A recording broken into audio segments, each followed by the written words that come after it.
Welcome to the Fffl 2006 Fantasy Football Sports Update. Today on Sports Center, we just want to update everyone on the latest breaking news on Week 15 playoffs. What do you think, Bill? In Week 15, we have number 2 Sooners with number 5 seed Rat Bastards. The matchup looked to be a close Sooners for the Sooners with 175 points to beat the Rat Bastards. Sooners have been dominating most of the season with its receiving arsenal. Yeah, Larry, I have to agree. He made some late season trades that would have assured him a spot in the Fffl Super Bowl. Being the number 2 seed, though, with many projected points, it would have been an easy win for the Sooners. But no way, sucker! Rat Bastards and all with his bed sores and all with the Monday night matchup that would be deciding factor with the Sooners banking on Chad Johnson to get 20 points or more to assure his victory. With the projected points for the matchup was close. But again, it came down to Monday night matchup with RIMKB down by 66 points, needing a big upset. A big upset is right.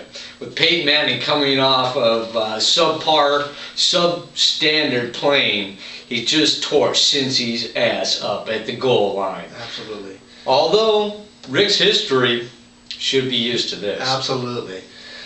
With RMKB needing at least 3 touchdowns, coming from Manning and 300 yards plus to stay within the Lions, the sword came out with not only 3 but 4 touchdowns. Additionally, touchdowns from Rudy Johnson with the Bengals.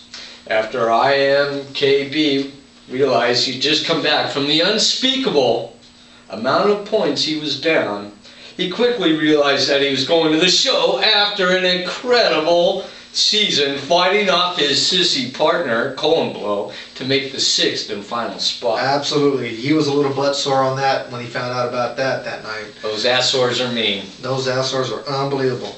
I would believe this is probably going to be on one of the jacked up's top 5, possibly the number 1 spot.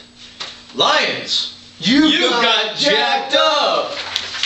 With Rat Bastards in the hospital getting his ass packed, you'd think he would have been in agony. Enough, but no, it would be Sooners sitting at home watching the Monday night matchup in utter agony. Sooners, again, wouldn't you think, I think it's going to be one of those top 5 nominees. I think you're right. I think it's going to be one of those, I think it's going to be in the top 3 for You Got Jacked Up. Well, back to our other segment here. In Week 15. Yeah, absolutely. In the second game was a huge game in the playoffs. Number 1 seed, Lions versus RMKB, which would be RMKB, everybody was trying to figure out what that meant all year long. Especially Lions. Lions was just stuck, but basically, Rick is my kitchen bitch. Lions have been dominating throughout the season with LT from the San Diego Chargers tearing everybody up. But the way he's been racking up points, he was kicking everybody's ass this season. With being a shit-talking season from Blow, Sooners, Lions, RIMKB, and the Stallions. Oh yeah, trying to, he was asking his wife what he should say when he was posting messages and took advice from his 2nd grade son on what to say. Unbelievable. I think he's just going downhill after having a top 3 in the beginning of Mr. Fertility League. He's just been going downhill ever since, don't you believe? I agree. It's about time, though. I think it's time for some trades. Speaking of the Stallions, that brings us to the Mr. Fertility Award this year. It's a special year after having 3 consecutive V&M construction players on the plaque and a possible 4th comer with HP. It was possible that the plaque would stay at the V&M office for 4 years in a row. We all remember. Very first year, the Billy V taking the number 1 from the V&M, starting off the year.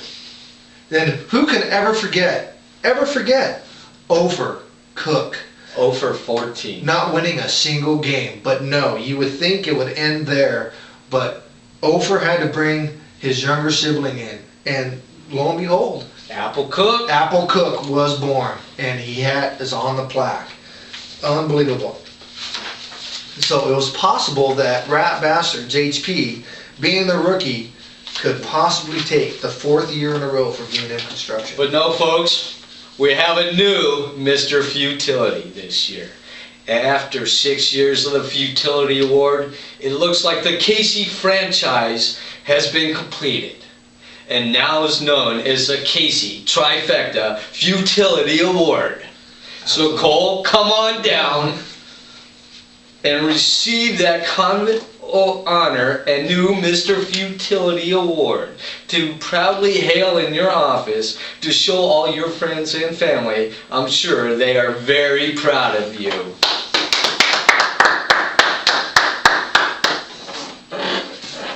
I'd like to say, Stallions, you know you tried to come up with the best excuse. I think we're going to have to, the Mr. Bus Driver Award with the lamest excuse this year, don't you think? I think so. I think it's going to have to be the excuse of the year for the FFL 2006 goes also to the Stallions. For I didn't have enough time to check my lineup. Unbelievable. Unbelievable. With the holidays coming, I think it's time to bring you the top 5 jacked up moments of the 2000 FFL League. Number 5, we have LIMB Jeffrey not making the playoffs this year. The first time in a long time. You got jacked up. I think it has to go to number 4. Number 4 this year, the Postman. Unbelievable. Not having to worry about another losing year in the big show. You got jacked up. Number 3, Lying Stallions lame excuse coming in last place. You got jacked up. Number 2, I knew this was probably going to possibly be here this year. I just saw it coming. The Sooners for getting just torched by Rat Bastards and having to play in the 3rd place game. You got jacked up. And the number one jacked up moment for 2006, drum roll please. Lions losing by 3 points when he was up more than 66 points going to the Monday night game. You